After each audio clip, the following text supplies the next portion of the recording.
Fellow Nigerians, today I would like to speak on the issue of organ harvest as it concerns the family of the Ekweremadu. I would like to send my sympathies to the daughter, and I really pray that God will meet her at the point of her needs. Healing is the children's bread. However, I would like to speak on the hypocrisy that is going on as related to this issue. Now, we have seen people trying to lobby the courts, trying to lobby the government of the United Kingdom, and I see that as hypocrisy of the highest order. The Ekweremadu stood before the court and they said that they were not guilty. The court, in its wisdom, decided otherwise. Now, former President Olusegun Obasanjo wrote to the court seeking mercy.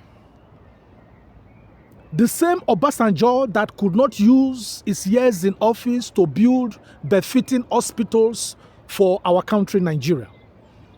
We are talking about the same Ekweremadu that could not use his office of many years as Deputy Senate President to build befitting hospitals even in his own village.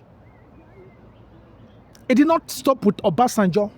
The Senate of Nigeria wrote to the UK government for mercy for the Ekweremadu. The House of Representatives of Nigeria, they wrote to the UK government for the same issue. ECOWAS wrote to the UK government concerning the same issue. The big question is, where were these people and institutions when the rights of Nigerians were being trampled upon?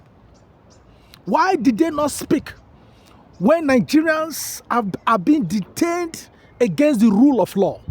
Where were they when the court of Nigeria pronounced that Kanu should be released, but the government of Buhari refused to release him? Where were they when the ECOWAS court pronounced that activist Agba Jalingo should be not just released from detention, but should be compensated with a payment of 30 million naira? Have the government of Nigeria, have they paid that money? The answer is no. Why were these people silent when the ECOWAS court ordered that Ibrahim El-Zakzaky should be released from detention? Against the rule of law, they kept him there, killed his supporters until they decided under the government of Buhari to release him. We are talking about the government of Nigeria, where we have 5 senior advocates of Nigeria in the government, 7. Against the rule of law, they have broken laws in Nigeria. Where were these people and these institutions when the court ordered that Sowore should be released? As I am speaking today, the 5th day of May, 2023, the travel documents of Sowore are still with the government against the rule of law. He cannot even travel to see his family. Why did these people not speak up? Are they speaking up because Ekweremadu was Deputy Senate President of Nigeria? You are now selecting people that should be granted mercy. You now want to truncate the rule of law in the United Kingdom when you could not uphold the rule of law in Nigeria and within the regional space of West Africa. This is hypocrisy. It is this trying to twist the rule of law that is now making people who are supposed to be in prison in Nigeria to be walking freely, and they are also in government. This is the same reason why people who have looted our treasury are now jostling to be Senate President to make laws for me and for you. Charity begins at home. If you are looking for justice in foreign countries, you must be able to make sure that at home you have done the needful. It is not my business whether Ekweremadu is released or not, but the real issue here is that you must stop being hypocritical.